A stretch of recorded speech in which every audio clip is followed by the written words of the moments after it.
I'm Mayor Keir Jones, and I'm proud to welcome you to a special Pride Month celebration at the Signal Hill Public Library.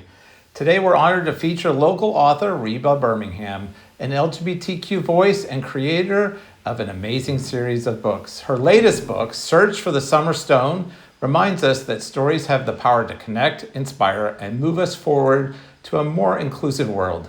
Let's take a look at this vibrant community movement. Listen in as we share today's author talk. A lot of these magical creatures in this universe that Panda kind of stumbles into are gay. So let's talk about the gay characters, since this is LGBTQ month. So she finds out that her wife, Mitzi, has a very interesting biological father. And I don't want to give away too much, but he lives in a magical part of the Black Forest in Germany. So each of the books has a geographic location other than Maryville. So the first book, we've talked about floodlight and what's happening in Maryville, but there's always two things going on. There's something going on in the ordinary world, and then there's something going on over here.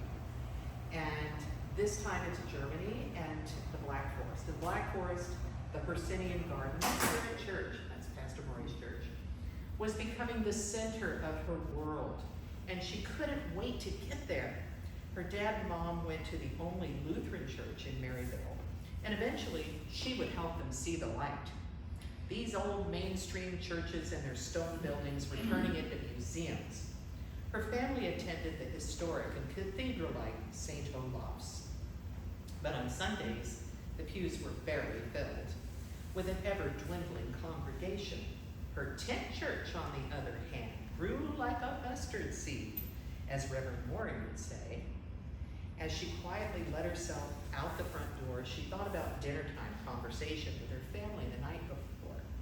Her mother had stated, as April set the table for dinner, "You're spending too much time with those people. I think it's a cult." Her mother, 5'11" with wavy blonde hair, looked like Madison Avenue's version of a 1950s housewife, truly in her slender frame. April, a visual mini-me of her mother, felt the word cult like a blow. "Mother, don't talk that way. I love my church." Her face flushed as she placed silverware by each of their 4 dishes. Her brother Eric, tall and skinny, sporting a few whiskers he proudly refused to shave, walked in and said in falsetto, "Oh, new spirit. It's all about Adam and Reverend Maury." He opened the fridge door and brought out a butter dish to put near his plate. April frowned at him as he sat, waiting to be served. Their father just smiled. "Pour me some milk, will you, April?" He sat at the kitchen table reading the newspaper. Sven, lean and low-key, wearing jeans and a collared shirt, still appeared quite handsome in his 50s.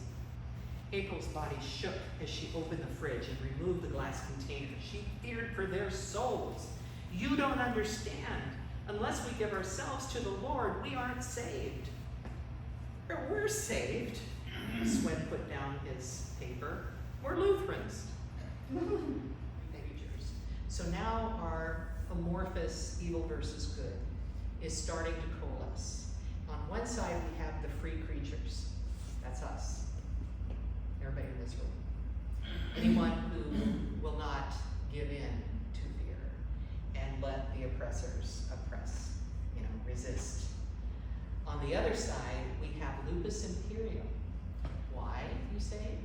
Because it used to be called the wolf raven religion, but just like our, again, parallel with the real world, Russia was bad. Russia was our adversary. But wait, they helped us in World War II.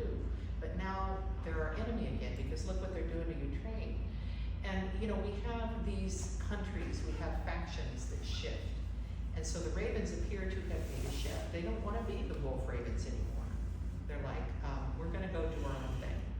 So now the wolf ravens have reorganized and call themselves Lupus Imperium. And you find out a little bit more about their crazy ass belief system, which is really nuts. A heartfelt thank you to Reba Birmingham for sharing her voice, her journey, her powerful storytelling with us today. And thank you to everyone who joined us to celebrate pride, community, and connection. Find Reba's work wherever you might buy a book, including Amazon. Together, let's keep uplifting voices that make our world more inclusive and inspired.